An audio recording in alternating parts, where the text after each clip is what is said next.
America took World War II to heart. The devastation of Pearl Harbor and worldwide engagement of Axis powers mustered droves of domestic support. This movement rationed, flew flags, and especially showed its wartime contribution in the workplace.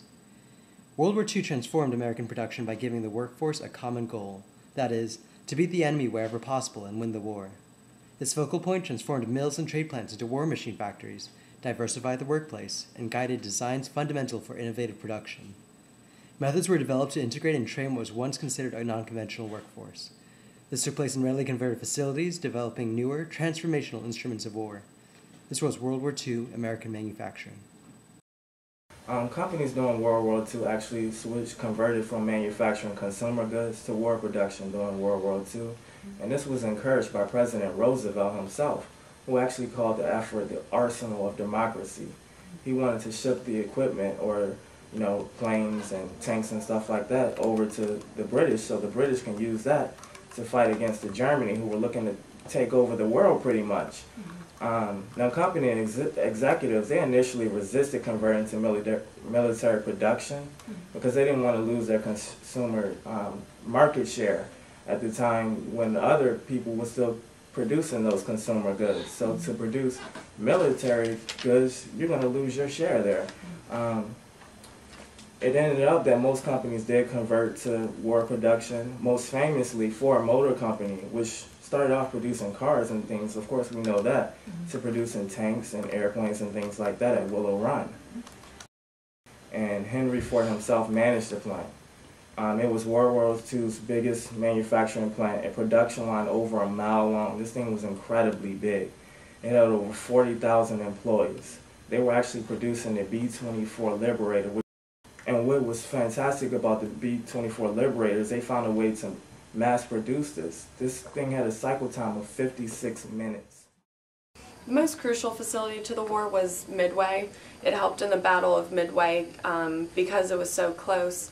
They were able to produce the products that they needed for the war and get it to them as quick as possible.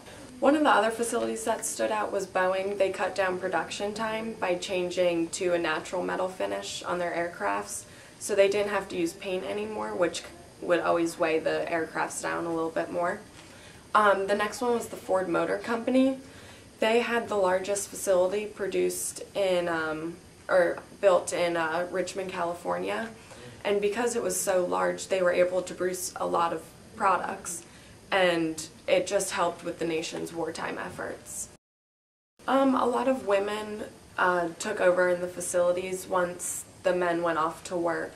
When they went off to war, they left their jobs in the facilities, and then the women kind of just stepped in and kind of took over the men's jobs in factories like building ships and aircrafts and all the other weapons that the men needed in the war. Also, African Americans had kind of stepped up as well. They were getting a lot more freedom through laws and rights, and so they became more influential in the production side in the factories as well.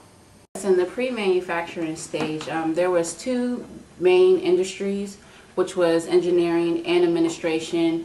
However, both of those were mainly offered to men since due to the Great Depression, the government got involved and gave most of those jobs to the men to help support their families. The effects of that really left women with the low-paying jobs such as clerical, textile mills, jewelry shops, even being housewives. The average woman took home $2 a week to support their families. However, that changed very quickly once the war began. Well, the United States remained neutral until 1941 when Japan bombed Pearl Harbor in Hawaii. However, when the United States entered World War II, they found themselves very unprepared. They needed war machines and they needed them fast. However, due to the men being drafted into the war, labor was scarce. That's where women became involved. Women took the opportunities also not only to raise their families, but also to make money in general, to work in manufacturing factories. And that's where Rosie the Riveter came about. Rosie the Riveter is pretty much known as women taking over male-dominated roles in the workforce. So they produce things such as the B-29 and the B-24 bombers. They also produced tanks and other war machines to help the United States fight in the war. In the past 6 years, the National Youth Administration has done much to broaden opportunity for American youth. Today, it is broadening opportunities for service in the training of thousands of young women for war.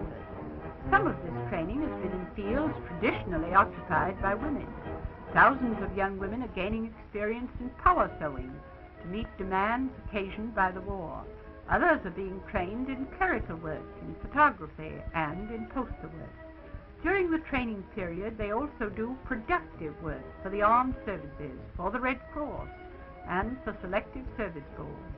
In many cases, they have released men for active duty in the armed forces. As World War II came to an end, a lot of the industries flipped over into consumerism, and they began building up their industries. They began taking what they knew and how to produce things efficiently and turning it into a profitable market for the everyday man.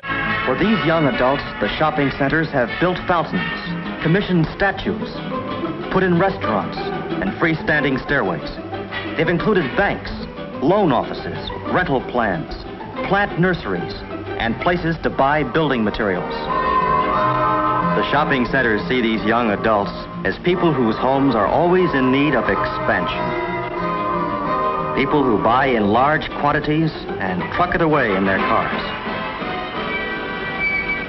They would produce clothing, cars, televisions, radios.